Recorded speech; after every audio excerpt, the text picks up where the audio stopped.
LPU ప్లేస్మెంట్ల రికార్డులు సృష్టిస్తోంది. Final year student 2.5 కోట్ల ప్యాకేజ్ పొందుతున్నారు. 1700 మందికి పైగా ఎల్పియు స్టూడెంట్స్ 10 లక్షల నుంచి 2.5 కోట్ల ప్యాకేజెస్ పొందారు. విద్యా విప్లవం ప్రారంభమైంది లవ్లీ ప్రొఫెషనల్ యూనివర్సిటీలో. రోడ్డు ప్రమాదం ఆ కుటుంబాన్ని చిన్నాభిన్నం చేసింది. కుమార్తెను ఎగ్జామ్కు తీసుకుని వెళ్లిన కుమారుడు రోడ్డు ప్రమాదంలో ప్రాణాలు వదిలాడు. ఆ అమ్మాయి జీవోత్సవంలా మారింది. కుమార్తెను మామూలు మనిషిని చేయడం కోసం ఆ తండ్రిని చేయని ప్రయత్నం లేదు. తొక్కని గడపలేదు. ఆర్థికంగా స్తోమత లేకపోయినా లక్షల్లో అప్పు చేశాడు. కుమార్తె కోసం విధిని ఎదిరించాలని అనుకున్నాడు. కానీ విధి ఆటలో పోరాడి ఓడిపోయాడు. ఈ హృదయ విదారక ఘటనపై సాక్షి స్పెషల్ స్టోరీ. ఖమ్మం జిల్లా కూసుమంచి మండలం ధర్మాతండాకు చెందిన జర్పుల పరశురాం, లలిత దంపతులది చిన్న కుటుంబం.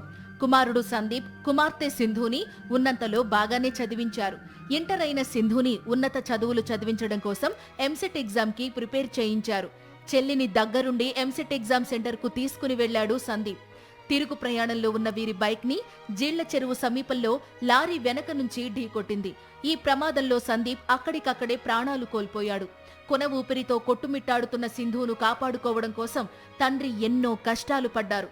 ఒకవైపు కొడుకు లేడనే వార్తను జీర్ణించుకోలేని పరిస్థితిలో ఉన్న తండ్రి పరశురాం కూతుర్ని కూడా పోగొట్టుకుంటే తను బతికినా చచ్చినట్లే అని అనుకున్నాడు. ఆపరేషన్ల కోసం లక్షల్లో ఖర్చు చేశాడు. లెక్కకు మించి అప్పులు చేశాడు. ఎంత ఖర్చు చేసైనా కుమార్తెను మామూలు మనిషిని చెయ్యాలని అనుకున్నాడు. ఇంత చేసినా ఊపిరి ఉన్న జీవోత్సవంలా 2 ఏళ్లుగా మంచానికే పరిమితమైంది సింధు. కుమార్తె వైద్య ఖర్చులు, మందులకు ప్రతి నెల 60,000కు పైగా ఖర్చవుతోంది. భూమిని కౌలుకు తీసుకుని కూరగాయల సాగు చేసి విక్రయిస్తూ కూతుర్ని బతికించుకోవడం కోసం ఆ తండ్రి చెయ్యని పోరాటం లేదు.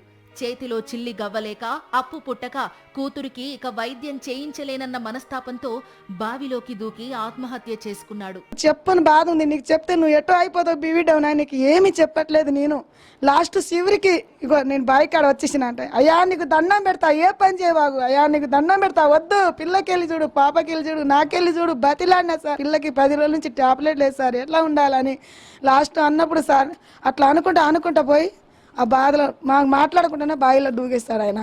ఆనందంగా ఉన్న కుటుంబంలో రోడ్డు ప్రమాదం కల్లోలం సృష్టించిందని స్థానికులు ఆవేదన వ్యక్తం చేస్తున్నారు. చివరి శ్వాస వరకు కన్న కూతురి కోసమే ఆలోచించాడని కన్నీళ్లు పెట్టుకుంటున్నారు స్థానికులు.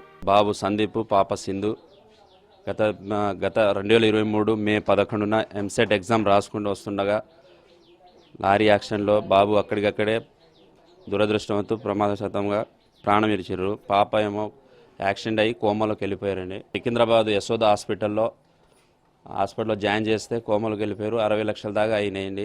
చేతిలో రూపాయి లేకపోయినా ఆస్తులు, పొలాలు, బంగారం అమ్మేసి మరి తన మావయ్య సింధుకు వైద్యం చేయించాడని, ఇక వైద్యం చేయించలేనన్న బాధతో బలవంతంగా ప్రాణాలు తీసుకున్నాడని పరశురాం మేనల్లుడు ఆవేదన వ్యక్తం చేశాడు. కూతురు కోలుకోలేకపోని పరిస్థితిని చూడడం వల్ల అప్పు కూడా ఎక్కడ ముట్టట్లేదు. సో డబ్బులు లేవనేసి మనస్తాపం చెంది ఆ బాధ భరించలేక బావిలో దూకి బలవన్మరణానికి పాల్పడ్డాడు. రోడ్డు ప్రమాదంలో గాయపడి మంచానికే పరిమితమైన సింధు కుటుంబాన్ని మంత్రి పొంగులేటి శ్రీనివాసరెడ్డి పరామర్శించారు. వారి కుటుంబానికి అన్ని విధాలా అండగా ఉంటానని హామీ ఇచ్చారు. సింధు చికిత్స బాధ్యతలు తీసుకోవడంతో పాటు హైదరాబాద్కు తీసుకొస్తే ఎంపీతో కలిసి ఆస్పత్రి వైద్యులతో మాట్లాడతామన్నారు. అంతేకాకుండా పెండింగ్ లో ఉన్న సీఎం సహాయ నిధి నగదు ఇప్పిస్తానని బాధిత కుటుంబానికి భరోసా ఇచ్చారు. విధి ఎప్పుడు ఎవరి జీవితంతో ఎలా ఆడుకుంటుందో తెలియదు అన్నదానికి పరశురాం కుటుంబమే ప్రత్యక్ష ఉదాహరణ. రోడ్డు ప్రమాదం కొడుకు ప్రాణాలను మింగేస్తే కుమార్తెను కాపాడుకోలేనన్న బెంగ తండ్రిని చంపేసింది. ఇప్పుడు కుమార్తె బాధ్యత లలితపై పడింది. చావు బతుకుల మధ్య కొట్టుమిట్టాడుతున్న కూతురు కోసం భర్త చేసిన పోరాటాన్ని లలిత కొనసాగిస్తోంది. దాతలు దయతలిస్తే వైద్య ఖర్చుల భారం తగ్గుతుందని వేడుకుంటోంది.